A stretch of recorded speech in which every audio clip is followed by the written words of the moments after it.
You want me to get started? Okay. Hi, everyone. Thanks for coming. I'm Kate Harper, and I'm here with Cindy Smallwood. Can you hear me? Better. Okay. Hi. Again, I'm Kate Harper. Thanks for coming to the air session. We're going to talk about all things air. We're going to start with Cindy Smallwood. Here you go. Thank you, Kate. Well, good afternoon, everybody.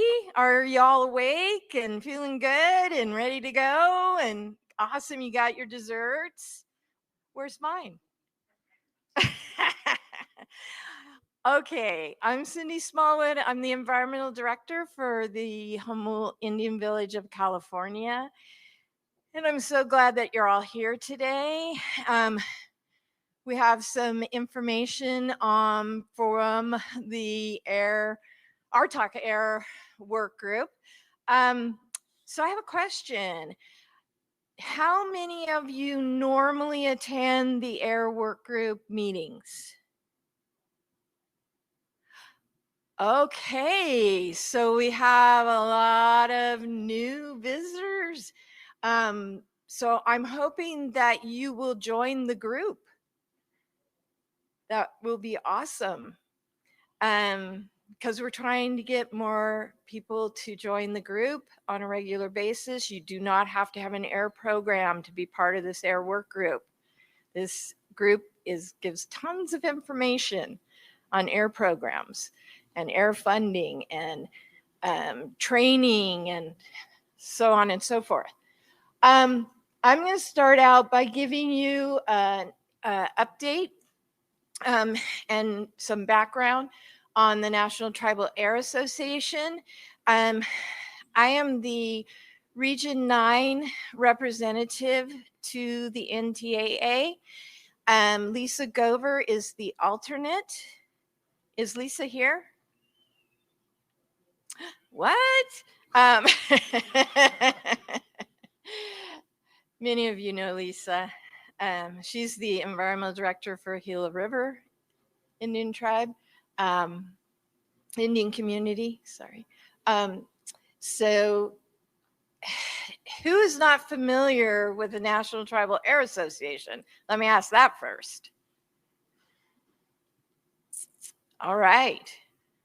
Perfect. Okay, well then if you all who do know about NTAA don't mind, I'm just going to give a brief background so that those of you who are not familiar with it will understand and know what it's all about. So the National Tribal Air Association, or NTAA, was created by resolution in 2000. And it was created by resolution through the National Congress of American Indians, or NCAI. It is a US EPA partnership group that is funded by a grant and from EPA, and that grant is hosted by the Institute for Tribal Environmental Professionals, or ITEP. They also have a table right outside here. This partnership group, not all EPA partnership groups are membership based, but NTAA is. And NTAA at this time has 156 member tribes that support NTAA. Each region nominates a representative through their RTOC and an alternate. And then those representatives make up the executive committee. And the NTAA has an incredible policy advisory committee that assists in developing comment letters, template letters for tribes to comment on policy, regulatory information that comes out. You'll notice the consultation things that come out through, oh, and now I'm going to forget what it's called, TCOTS. you'll see those come out. So, you know, anything that's coming out air-based, NTAA goes and looks at it, and if it warrants a comment, or if tribes ask for a comment on it, NTAA will look at it, the PAC members look at it, and our PAC is made up of lawyers and air officials that have worked in the airfield for a very, very long time. So we are very blessed to have that support at NTAA.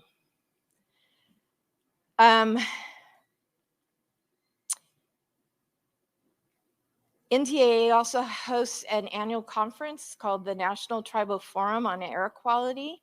That is held in May. This year it's going to be held in North Carolina at Cherokee, and we're really excited about that. So I hope you all can join us. That information will be coming out soon, because we're just getting that all set up to get the hotel set up. So very excited about that. And let's see. Oh, NTAA also formulates a budget that goes to the NTC, which then they send on to headquarters. So in the NTC document, the NTOC document that comes out annually, that air budget and climate change budget that comes out has been something that NTAA puts forth. And that comes from all the regions, from all the executive committee members talking to their regions and getting that input. So that is part of the NTC document that then goes in. So we work together with NTC.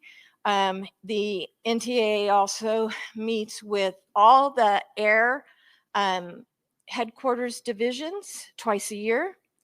And NTAA also holds webinars, trainings, monthly air policy call meetings. Those are open to all tribes, and also develops an annual status of tribal air report, or the STAR. And Kate very kindly sent out recently a request for tribal success story, which I don't think we received any. This year for the STAR report, we're only going to be able to fit one story per region. And so if anyone here today would like to highlight their tribe with an air story, it would be really nice to have you nominate yourself to do that. Before you leave, raise your hand, come talk to me, because the document, we want to put it out before the end of the year. So this document goes to headquarters, it goes to the NTC. It's a very important document that is used. It's used by the American Lung Association. So it's very important, and having this kind of information for tribal air programs is something that is not done anywhere else. So if we can, gather information that will highlight tribal programs and what's going on, that would be great. And Region 9 right now is the only region who has not put in any information for the STAR, which I find odd because Region 9 is a leader in normally getting their air information into the STAR. So it would be nice to do that. We also sent out a questionnaire to identify tribal priorities for the STAR. And it's very short. It takes about 5 minutes. It's about 20 questions, yes, no, multiple choice. And we've had no responses there. So if you have a chance, if you could please look at that and fill those things out, it would be great. If you did not get them, please let me know and I will make sure you get them. And then also we have the website listed for NTA. If you would like any further information, if you have any questions or want any information on how to join, or if you don't know if your tribe's a member, at the NTFAQ, we do a really wonderful member lunch and host a really nice discussion and to get input from the member tribes. So if you want to do that, let me know. If you have any questions now, you can ask me. If I don't have an answer, I will get you one. Are there any questions?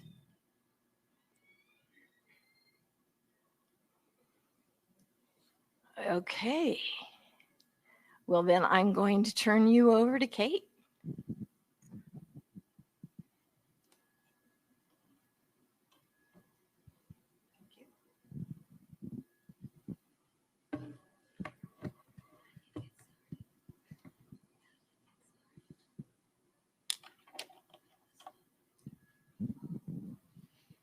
Hi, as I said before, I'm Kate Harper. I work at EPA Region 9. I'm a project officer. I work with tribes in Southern California, and I'm also the tribal air coordinator, along with my colleague, Eddie Holman, who's here also. So Cindy had mentioned an email that went out. I sent the email. I sent it to all of the environmental directors. So if you have a title like that, that is a environmental manager, coordinator, if you lead your tribe's environmental program, you should have gotten an email from me. And it's really important to do that priority identification. It really will only take about 5 minutes, but it really helps us understand what the main issues tribes are facing. And if you need it sent again, it's no problem. Just come up and see me or raise your hand.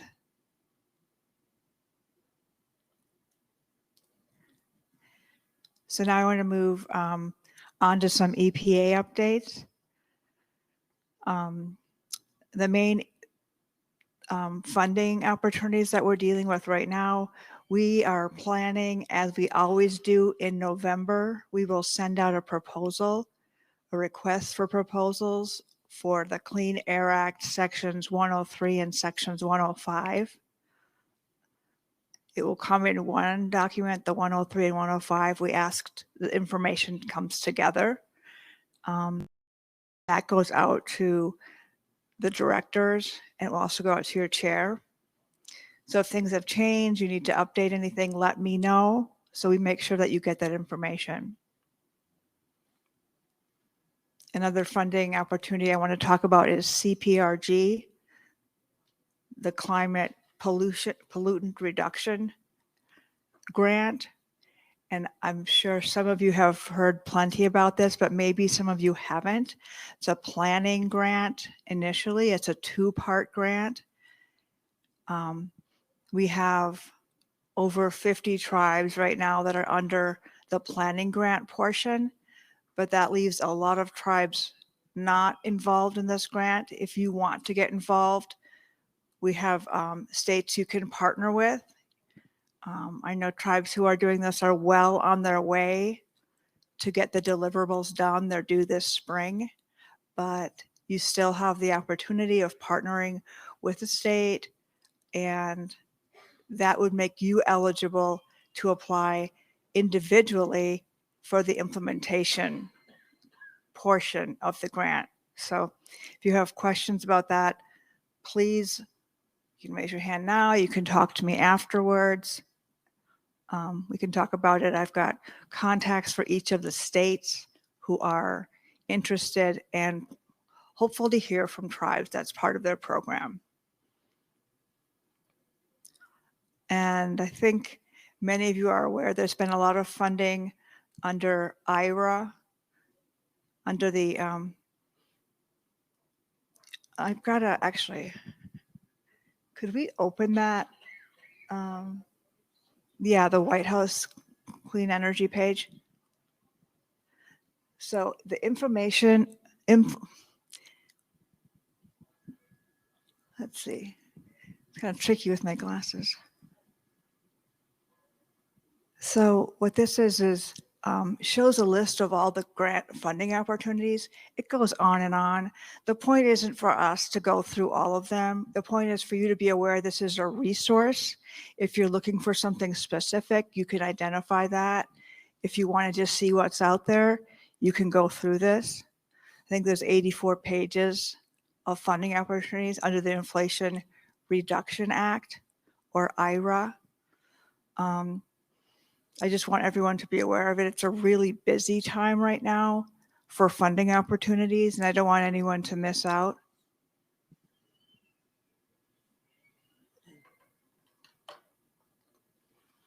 And the other links are actually quite similar, that they also show a list of grants just in different formats. So take a look at those. I don't know if there's any. There's also the American Rescue Plan. I think most of those grants have been given out, but if there are any questions, feel free to ask right away. You don't have to wait. Kate, I'd just like to add something. Yeah, please as do. Kate mentioned, my name's Eddie Holman. I work with Kate in the Air Division, and we work with tribes specifically. And just getting back to what she was mentioning, the opportunity opening up next month in November, that's our Clean Air Act grants for tribes, and that's really the bread and butter of our air programs for tribes here in the region. That's something that happens every year. So it's not necessarily like the IRA where it's a bunch of money that's gonna, be gone in a few years. This is something that's every year happening. And we support about 30 tribes in the region. And a lot of them have many, many jobs under there. So something to consider is that this grant, you can hire personnel and you can implement air activities on your reservation.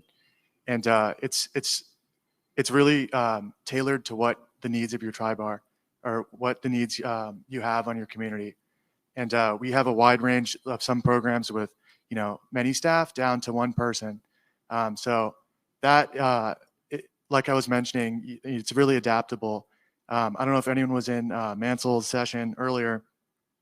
I'm not sure if it happened. Yeah, and on indoor air quality and on sensors, this is the kind of things we can fund in our Clean Air Act Section 103 and 105 grants. It's just a really great way to get your air program started. So I just want to really plug that one. That's opening up next month, and that'll be open until February or early March. And if you want to talk to Kate or I about that program, we'd love to discuss, your needs and just figuring out how to set that up for your tribe. So just wanted to highlight that again. I also wanted to bring up here, it's probably a good time while we're discussing funding and base funding type, this is base funding, is GAP. Can also is where you can get your baseline funding activities like education and outreach air activities. You can do needs assessment. I think you can do emission inventories, and so those kind of activities can be done in your GAP. And we have a GAP project officer here who, and Jeanette, that's true, Alan and Jeanette. So if you have questions on those, we have two GAP project officers who can speak to that. Thank you both. Mansell, do you have a? I just want to add that. Let me give you the mic, Mansell. Probably don't need it. Online. Oh, online. Well, poor online folks.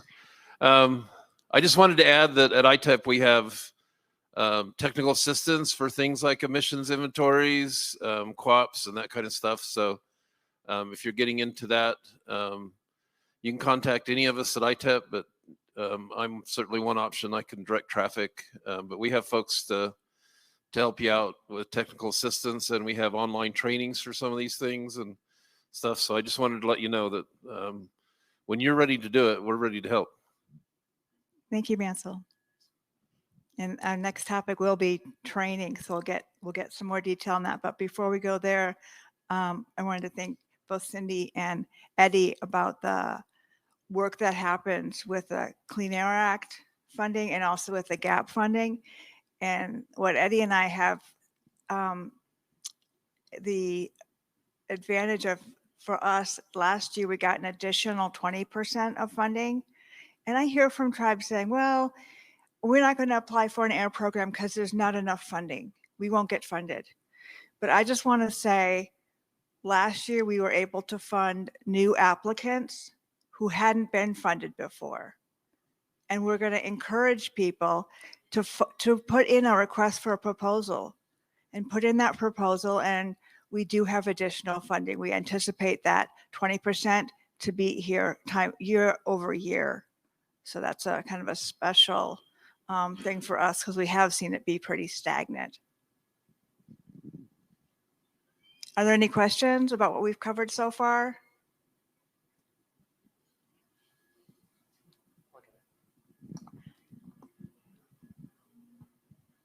So we don't have an air program, but live in an area where there's a lot of wildfires. And this last summer, we were able to get IQ monitors and purple air monitors in the flag system.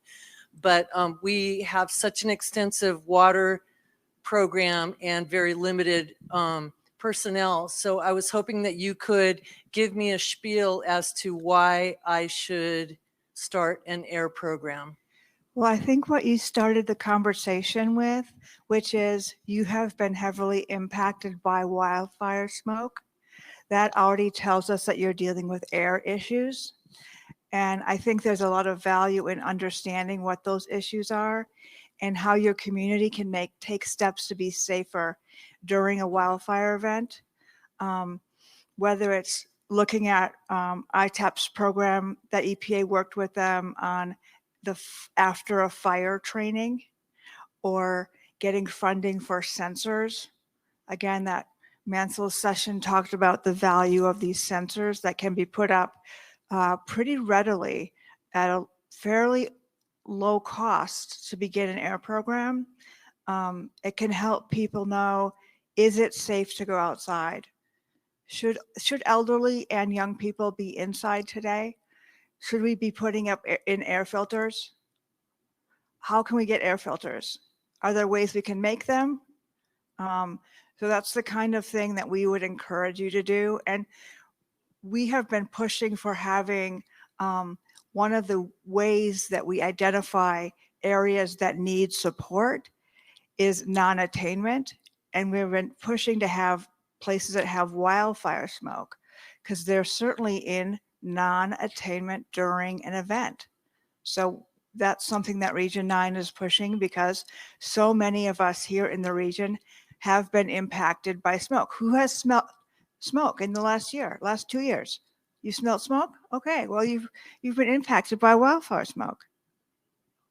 So that's the kind of thing we would talk about. But if you have questions like what you raised, have a conversation. I'll be here afterwards. We can talk specifics.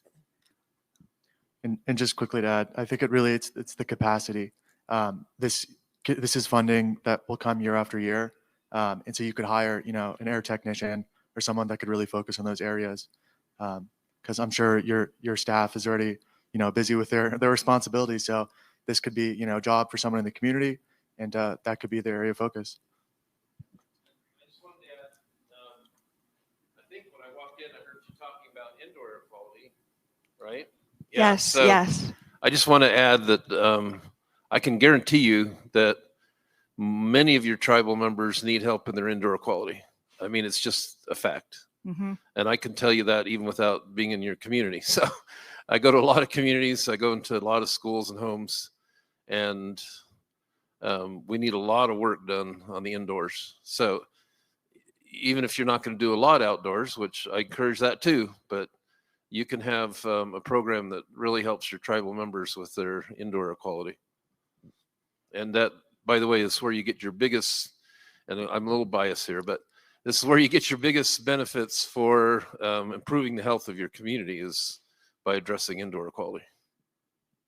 Thank you, Mansell. That's right. I don't know if any or which of you were able to hear his session showing how much time is spent indoors and how important it is to understand your indoor air quality. And we'll go on to the next section now, which is training. And ITAP is a great resource. Mansell already mentioned this, but they can get you the information you need about developing an air program. I have a list up with some links on ITAP is going to give you training on A to B to C all the way through. The first training I have is for CPRG. It's really focused on people who have a planning grant. So that's very specific. But the next one, and also air knowledge, we could even open up, maybe we could open up air knowledge. Jeanette, can we try that? Okay. But all of these, the three after CPRG are general information that a lot of them have classes that are ready online. You can do them when you have time without a cost in many cases. Let's see. Oh, there we go. So if we take the screen up a little, you'll see some basic starting courses that you can go through. And if you have the agenda that was sent out for this talk today, you have those links. So you can go through and look at them. Look at what ITAP has to offer in terms of training. Air knowledge we have up right now, and CARB also has training. After that, we also have mentioned contact a vendor. Sometimes we get a question, I have a monitor that's not working. What should I do? We say, call the place where you got it because they should have information if something's wrong. They're the specialists in that. And also at the end, it says training requests for EPA. Let EPA know what your training needs are. I had mentioned after a fire training, EPA and ITAP partnered and have a training now because we had questions from tribes about what do we do after a fire? When is it safe to go back? What do we do with materials that have been damaged? I mean, can we just wipe them off? So that's the kind of thing that training covers. Does anyone have questions about any of the training or?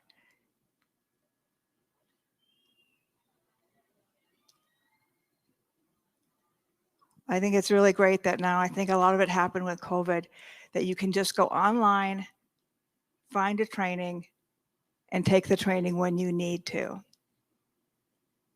without waiting, without traveling, without having to get that cost involved. And if you don't have the agenda that has these links, you don't have to write it all down. Just give me your email and I'll send it to you, just in case. And we usually have this kind of similar agenda every month because this is a monthly call. We don't always get this level of participation, so we're really excited to see everyone here today. And we always want to hear from the participants about what they're looking for. If there are topics that are of interest to you, please let us know. And we can cover it next month. Do I have someone in the back? Oh.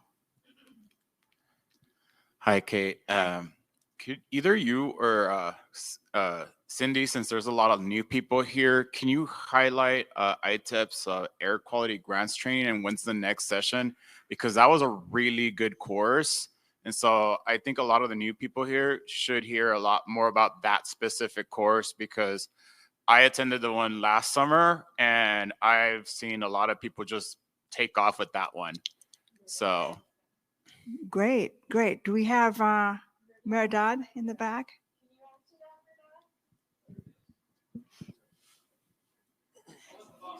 music playing in his ear, but he can answer it. I was that okay.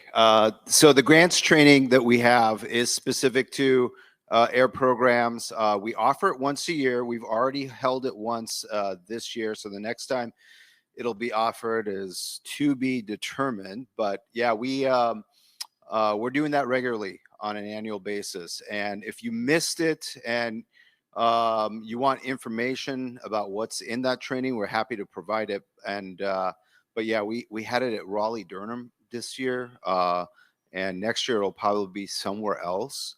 But yeah, that's a workshop that we put on annually. So thanks for mentioning that.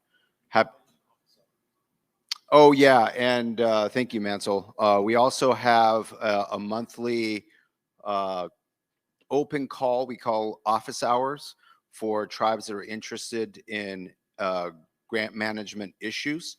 So we'll have EPA project officers and others on the call, and we'll have different topics. If you have very specific questions, we'll take them. We'll try to answer them on the call. If we can't answer them, we'll follow up. So those happen on a monthly basis, and we have a flyer on our website to see when they're offered. So if you have any questions about that, it's all on our website, the training website there. Thanks, Mansell. I also, sorry, I'm losing my voice. I also wanted to say that NTA has a weekly newsletter, and it has all kinds of information in it, all kinds of links in it. A lot of them go to ITEP.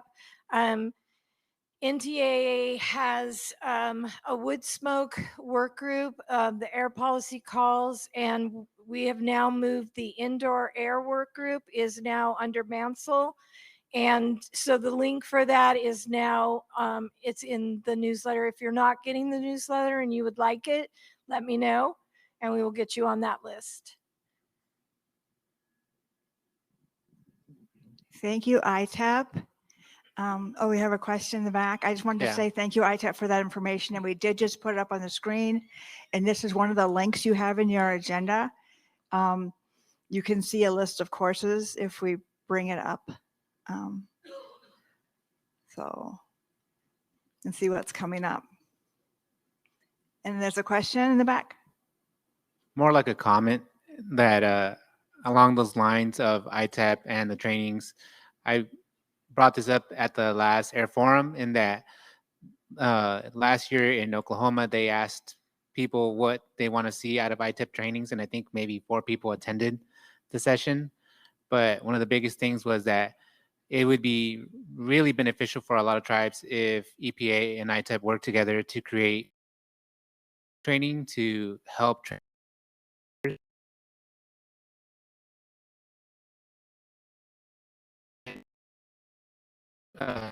Rely on doing the manufacturer training. Just to give you food for thought, it's $1,800 for manufacturer training.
Respond to that. So awesome.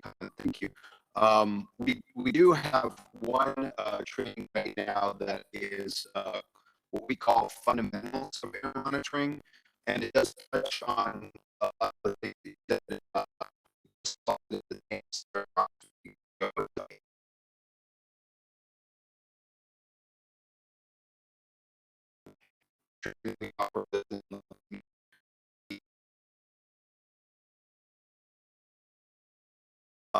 we also have an individual that does both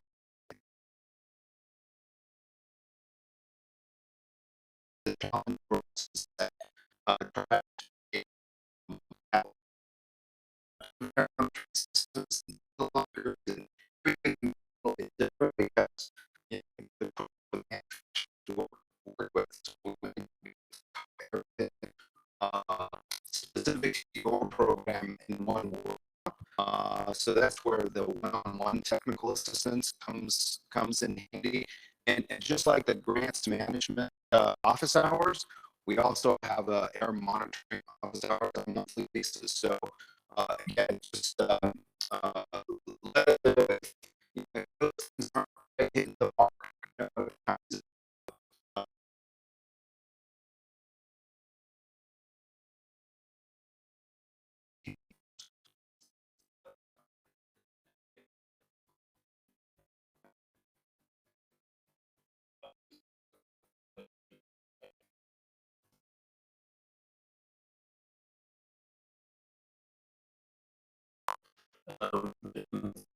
They're often willing to do trainings, so if there's particular equipment you're looking for, send that in or write a list.